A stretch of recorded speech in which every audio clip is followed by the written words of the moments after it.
যমরাজ প্রসন্ন চিত্তে সত্যবানকে ছেড়ে দিয়ে সাবিত্রীকে আশীর্বাদ করে চলে গেলেন। সত্যবানের দেহের কাছে ফিরে সাবিত্রী আবার তাকে কোলে তুলে নিয়ে বসলেন।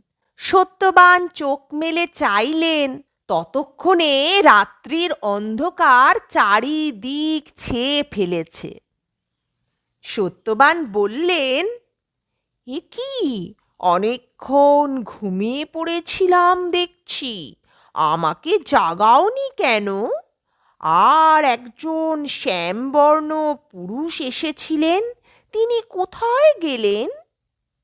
সাবিত্রী বললেন, যাকে দেখেছিলে তিনি যমরাজ, একটু আগে তিনি চলে গেছেন।